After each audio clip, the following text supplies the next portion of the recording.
Hello my dear viewers, welcome to my YouTube channel. जो मैंने special OTET परीक्षा देवाई जाऊँगी से वीडियो निश्चित भाव में इंपोर्टाट रोड़ा कि परीक्षा होगा जाऊँगी केवे 27/9/2025 अर्थात यही मास 27 तारिख में परीक्षा होगा जाऊँगी। तो निजक प्रस्तुत जब करना खूब शीघ्र प्रस्तुत करना कही रखे जे आमर इन सर्विस टीचर माने 75,403 जन टीचर परीक्षा देवाई जाऊँगी। तेणु कौ भाया प्रश्न आसो एवं 2013 रे को भाया प्रश्न आमर आसीथिला सेट ए रे ताको आम देखि नेबा। एभली प्रश्न मध्य आमर आसीबार अछि कना ओटीटी आमर 2012 ठू आरंभ हलानी। तेणु 2012-2025 पर्यंत जो प्रश्न गुड आसुची से प्रश्न को जदि आम देखि नेबा तारे निश्चित भाव में आम ये जो स्पेशल ओटीटी 2025 को आम सहजरे क्लियर करि परिबा। ताल ठीक अछि। ता पूर्व जदि चैनल को नुआ चैनल को सब्सक्राइब करनियंतु तार नोटिफिकेशन बेल को मध्य ऑन करनियंतु। ताल ठीक अछि, आरंभ करिबा जे आजि ओडिया बा एमआईएल एवं यार जो 30 नंबर आमर प्रश्न आसीबो से 30 नंबर रु 10 नंबर होजी पेडागोजी संबंधी प्रश्न एवं आउ 20 नंबर होजी कंटेंट संबंधी प्रश्न। तेणु केमिति भाव में आम ओडिया जोड़ा कि आमर मातृभाषा तेणु सेटा आम केमिति अधिका नंबर रखि परिबा। देखो जे को भलिया प्रश्न सब आम परीक्षा रे आसुची।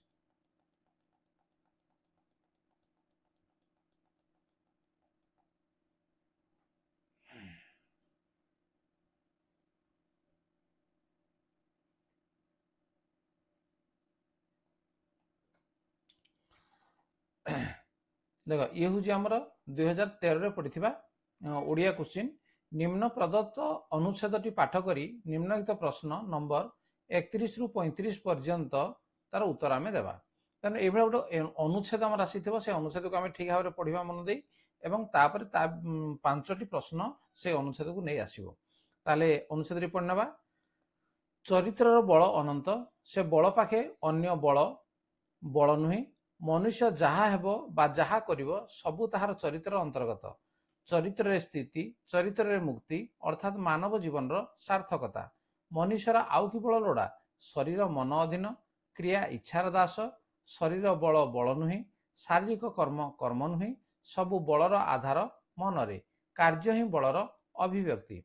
कार्यर केन्द्र इच्छारे इच्छा मनर एक विकास। से मनर बल से इच्छार प्रभाव रे सांघातिक आघात पाई मध्य सैनिक जानी न पारी अनंत उत्साह युद्ध रे माति रही थाए। जोगी माने मध्य सेही मन को अधीन करिथांती बोली शरीर रे उपद्रव हेले जानी पारंती नाही। तुमे जानिथिबो बेले बेले गभीर भाव रे चिंता कला बेले अमित मनोनिवेश सहित अंक कसिला बेले चिमुटी देले तुमको जना पड़े नाही। शरीर मनर संपूर्ण अधीन और दास अभ्यास रे चरित्र बल रे ताहा सम्यक रूपे सिद्ध कर नेबाको हुए। चरित्र गठित हेले एथिरे आउ आयास बा असुविधा रहे नाही। ताले ये थिला मोर अनुच्छेद। अनुच्छेद को आम पढ़ी नेले ताले 31 नंबर कौन अछि देखिबा। जोगी माने शरीर रे उपद्रव जानी पारंती नाही कारण सबु बेले तपस्या करुथिबा हेतु शारीरिक कर्म करुनथिबा हेतु सेमानकर चरित्र उत्तम होइथिबा हेतु सेमाने मन को निज आयतरे रखिथिबा हेतु। तेणु ये हूँ आम सठिक उत्तर जे जोगी माने तांकर मन को निज आयत रखिथिबा हेतु तांकर शरीर होउथिबा उपद्रव को से जानी पारंती नाही। नंबर 32 एही अनुच्छेद रे इच्छा संपर्क रे कौन कहा जायछि। कार्यर केन्द्र मनर विकास क्रियार दास क्रिया को दास करिबा। एटा कौन कहा जायछि जे क्रियार दास बोली कहा जायछि। निम्नोक्त मध्यरु केउंटी को अभ्यास रे चरित्र बल रे सम्यक रूपे सिद्ध करनेबाको हुए। मन को शरीर अधीन शरीर को मनर अधीन इच्छा को संपूर्ण मुक्ति शारीरिक बल को कर्म रे रूपांतरित करिबा। ताले यार सठिक उत्तर कौन जे शरीर को मनर अधीन। ठीक अछि। नेक्स्ट नंबर 34 अंक कसिला बेले चिमुटी देले आमको जना पड़े नाही कारण एक मन होई अंक कसुथिबारु इच्छा द्वारा चालित होई कर्म करुथिबारु अंक कसिबारे जीवन सार्थकता थिबारु मनर विकास घटिथिबारु। तेणु कौन पाई जना पड़ेनी ताना एक मन होई अंक कसुथिबारु चिमुटी देले मध्य जना पड़े नाही। नंबर 35 एही अनुच्छेद रे आयास शब्दटी केउ अर्थ रे प्रयोग होईछि। जत्न श्रम चेष्टा क्लांति। तेणु ये कोटरे ना क्लांति आयास कहले क्लांति यही अर्थ रे व्यवहार कराइछि। गोटे अनुच्छेद गला तापर गोटे कविता अछि। तेणु से कविता को आम पढ़ा एवं सेटा मध्य 36 रु 40 नंबर अच्छी पांचटी प्रश्न से पांचटी प्रश्न को एक कवितार उत्तर देवा। मनजार व्यस्त सदा परस्व हरणी, धनजार बदलित गणिका चरणे, जीवन जा लक्ष लक्ष लोकंकर भार, ताकू मध्य बोली थांती धर्म अवतार। विद्या जार मोड़ुथाए धर्मनीति मुंड, बुद्धि जार करुथाए सतसत्य गुंड, धनेकृत हेउथाए जाहार विचार, ताकू मध्य बोली थांती धर्म अवतार। सुवर्ण हरण करी ताम्र करे दान, धने करी थाए प्रभु संतोष विधान, ढांकीबाकू दोष दिए नाना उपहार, ताकू मध्य बोली थांती धर्म अवतार। भ्रमण खरच पाई पाउथाए भत्ता, खाई थाए मोड़ी एणे दरिद्रर मथा, करुथाए क्षमतार अपव्यवहार, ताकू मध्य बोली थांती धर्म अवतार। बहिर्गत होइथाए घरु शून्य करे, सगड़ सगड़ द्रव्य आणी घरे भरे, सेही द्रव्य मानपुणी देखा जाए बजार, ताकू मध्य बोली थांती धर्म अवतार। ताले देखो अति सुंदर गोटे कविता ये आम देखिले कौन अच्छी ताटे धर्मनीति क्या द्वारा प्रभावित होगा कथा कवि कहते। तेणु धर्मनीति क्या द्वारा प्रभावित है? धन बुद्धि विद्या कौन सी नुहे ताकूट द्वारा जे धन द्वारा से प्रभावित है। निम्नोक्त मध्यरु केउटी जीवन जा लक्ष लक्ष लोकंकर भार पंक्तिटीर अर्थ प्रकाश करुछि। लक्ष लक्ष लोक जहाँ पर निर्भर करती, लक्ष लक्ष लोकों जार जीवन भार सदृश होता है, जहाँ को लक्ष लक्ष लोके दीर्घ दिन बंचापी प्रार्थना करुता, जी लक्ष लक्ष लोकंर जीवन पर प्रार्थना करुए। ताले ऑप्शन कोड आसीबो जे ऑप्शन बी ये होजी हमर सठिक उत्तर, जे लक्ष लक्ष लोकों जार जीवन भार सदृश होता है। नेक्स्ट 38 संक्षिप्त कविताटी पढ़ाइबा द्वारा केउ विशेष उद्देश्यटी साधित हेबो बाछ। प्रत्यय समाज रे दुर्नीति करुथिबा लोकंक संपर्क रे अन्य मानकु सचेतन कराइबा, जे धन उपहार दिए ता संपर्क रे समस्तଙ୍କୁ जणाइबा, क्षमतार सदुपयोग करिया पई परामर्श देबा, धर्माधिकारी मानकु समाज रे उपयुक्त सम्मान देबा। तेणु तार सठिक उत्तर हेबो कोन जे ए प्रत्यय समाज रे दुर्नीति करुथिबा लोकंक संपर्क रे अन्य मानकु सचेतन कराइबा। 39 निम्न वर्णित केउ उपायटी दुर्नीतिग्रस्त लोकटी आपणै नथाए धन द्वारा अन्य को प्रभावित करिबा, ये तो करि थाए। दोष त्रुटि लुचाया को उपहार देबा, मूल्यवान वस्तु रखी अपेक्षाकृत स्वल्प मूल्य वस्तु प्रदान करिबा, प्रकृत सत्य को समस्त सम्मुख में उपस्थापन करिबा। तेणु जोड़ा प्रकृत सत्य ताकू समस्त आगरे से उपस्थापन करि न थाए। नेक्स्ट उक्त कविताटी निम्नोक्त मध्यरु केउ श्रेणीर अंतर्गत? प्रशस्ति मूलक गीति कविता, शोक गीतिका, चारण गीतिका, व्यंगात्मक गीतिका बा व्यंगात्मक। तेणु कोड आसीबो जे ये हला व्यंग हिसाब से लिखा जाइछि, जाको आमे धर्म अवतार कहूजे, को मानक आमे धर्म अवतार बोली समाज रे आमे कहूजे, सेटा व्यंगात्मक भाव में लिखा जाइछि। नेक्स्ट 41 सर्जनात्मक लिखन पाई निम्नोक्त प्रस्तावित कार्य मध्यरु केउटी भिन्न? चित्र देखी गप लिखिबा, अनुच्छेद टीए पढ़ी संक्षेप रे गोटिए दुईटी प्रश्नर उत्तर देवा, केतोटी असंपर्कित शब्द मान को नहीं अनुच्छेद टीए लिखिबा, कौनसी एक नामकरण को नहीं गल्प कविता लिखिबा। ताले कोडा हबो जे बी हबो यार सठिक उत्तर, जे अनुच्छेद रे पढ़ी ताको संक्षेप रे गोटे दुईटी प्रश्न यदि आमे उत्तर देबा ताको आमे सृजनात्मक लिखन बोली कहबा नाही। लिखन दक्षता विकास पाई निम्नोक्त मध्यरु केउटी को शिक्षार्थी मानक पाई प्राथमिकता देबा उचित? वर्णा शुद्धि को गुरुत्व देवा उचित, वाक्यर शुद्धता उपरे गुरुत्व देवा उचित, व्याकरणगत दोष त्रुटि को सुधारिबा, भावर स्वच्छल प्रकाश और जुक्तियुक्तता वाक्य वाक्य मध्य समन्वय रक्षा करी लिखिबारे शिक्षार्थी मानकु साहाय्य करिबा, ये होजी हमर सठिक उत्तर रहइबो। नेक्स्ट नंबर 43 सूर्यंकर तीनोटी प्रतिशब्द लिखि वाक्य रे व्यवहार कर, एहा केउ प्रकार प्रश्न? ठीक अछि, एहा केउ प्रकार प्रश्न? पुनःसज्जीकरण, निर्दिष्ट उत्तरमूलक, संक्षिप्त उत्तरमूलक, सत्य असत्य, या कहवा कौन जे संक्षिप्त उत्तरमूलक प्रश्न। ये शिक्षा व्यवस्थार प्रचलित धारा रे मूल्यांकन डैश प्रकार होता है? 2 3 4 5 केते प्रकार होता है? 2 प्रकार होता है। मूल्यांकन हो 2 प्रकार होता है।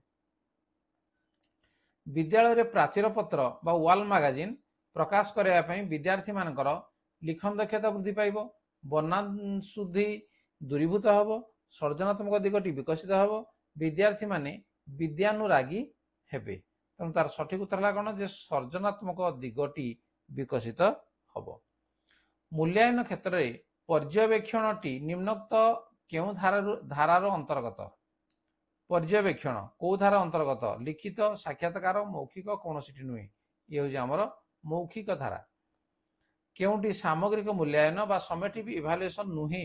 नुहे कोड़ा ज्ञानात्मक उद्देश्य, अभिव्यक्तिमूलक उद्देश्य, बोधात्मक उद्देश्य, प्रवणता परीक्षण। तो ये हम जे प्रोफिशिएंसी टेस्ट ये हूँ सामग्रिक मूल्यांकन नुहे। नेक्स्ट 48 मातृभूमि मातृभाषा रे ममता जाहृदे जनमी नाही ताकू जदि ज्ञानी गणरे गणिबा अज्ञानी रहिबे काहीं। उपरोक्त कविता पंक्तिटीर रचयिता किए? जे कविवर राजनाथ राय, भक्त कवि मधुसूदन राय, कुलबुद्ध मधुसूदन दास, स्वभाव कवि गंगाधर मेहर। या किए लिखिं? स्वभाव कवि गंगाधर मेहर या लिखिं मातृभूमि मातृभाषा रे ममता जाहृदे जनमी नाही ताकू जदि ज्ञानी गणरे गणिबा अज्ञान रहिबे काहीं। नेक्स्ट औपन्यासिक गोपीनाथ महांती निम्नोक्त केउं पुस्तक पई ज्ञानपीठ पुरस्कार पाइथिले? गोपीनाथ महांती को पुस्तक पई से पाइथिले? जे सोपांगड़ा अन्यान्य गल्प, दानापाणी, माटी मटाळ, परजा। तेणु से पाइथिले माटी मटाळ पई ज्ञानपीठ पुरस्कार से पाइथिले। सकल ऋतुंकर सार शस्य संपद मंचपुर कवितांशटे मंचपुर शब्दटीर अर्थ कौन? मंचपुर हला शस्य संपद मंचपुर, स्वर्गपुर, मर्त्यपुर, पातालपुर शस्य जगिबा पई निर्मित मंचा। ये हम नुह, ये हम कोड़ा नहीं मर्त्यपुर को मंचपुर बोली कहा जाउछि। सकल ऋतुंकर सार शस्य संपद मंचपुर। ठीक है, सबु ऋतुंकर मुख्य जी शस्य संपद रे भरी दिए जा पृथ्वी को बा मर्त्यपुर को। तेणु बी हूँ सठिक उत्तर। नेक्स्ट केउटी उत्तम पाठ्यपुस्तकर लक्ष्य नुहे? उत्तम पाठ्यपुस्तकर लक्ष्य नुहे शिशु केन्द्रिकता, मूल्यबोधर प्रतिफलन, जातीय लक्ष्यर प्रतिफलन, व्यवसाय मुखीनता। ठीक अच्छे, ये हम व्यवसाय मुखीनता ये आमर पाठ्यपुस्तकर लक्ष्य नुहे जे व्यवसाय करने उद्देश्य आमर नाही। नेक्स्ट रामप्रसाद महांती निम्नोक्त मध्यरु केउ पत्रिकार संपादक थिले? झंकार, उत्कल दीपिका, शिशु लेखा, नवरवि।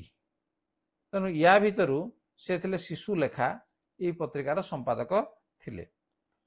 मुक्तियोद्धा जय राजगुरु प्रसंगटी पढ़ेबारे निम्नोक्त मध्यरु केउ विशेष उद्देश्यटी साधित हब? ओडिशार वीरमानकर कहानी शुणिबे, भारतीय मुक्तियोद्धा जय राजगुरुंकर अपूर्व त्याग और साहसिकता संपर्क जानिबे, खोर्धा विषय ज्ञानार्जन करेंगे, इंग्रेज मानकर अत्याचार को स्मरण को आणिबे। तो ये कोडे आसीबो जे मुक्तियोद्धा जय राजगुरु प्रसंगटी पढ़ेबार उद्देश्य होउजी जे जय राजगुरुंकर अपूर्व त्याग एवं साहसिकता या विषय जानिबे। तुम अपेक्षा से यथेष्ट आगुआ वाक्यटे अपेक्षा शब्दटी डैश सूचक अव्यय। तुम अपेक्षा एटा अपेक्षा अच्छी से यथेष्ट आगुआ वाक्यटे अपेक्षा शब्दटी डैश सूचक अव्यय अटे जे विभक्ति सूचक, पदान्वयी, संबोधन, विवक्षार्थक ये हम विभक्ति सूचक अव्यय। तापरे उत्पत्ति दृष्टि आम ओडिया भाषा रे डैश प्रकार प्राथमिक धातु व्यवहार करा जाए 2, 4, 6, 8। तो ये हम कहते जे 4 प्रकार प्राथमिक धातु व्यवहार करा जाए। छोट मोर गाँटी कविताटी पढ़ेबार सामान्य उद्देश्य निम्नोक्त मध्यरु किए ही पारे? कवितार सौंदर्य उपलब्धि, सठिक भली शब्द मान को जानिबा, जेते दूरे थिले मध्य गाँ को प्रणाम करिबा, आलोक अंधकार मध्यरे तुलनात्मक चित्र आंकिबा। छोट मोर गाँटी पढ़ेबार सामान्य उद्देश्य यार अर्थ है जे जेते दूरे थिले मध्य गाँ को आमे प्रणाम करिबा। तेणु गाँ हूँ छोट हेले मध्य से समस्तक पई महान।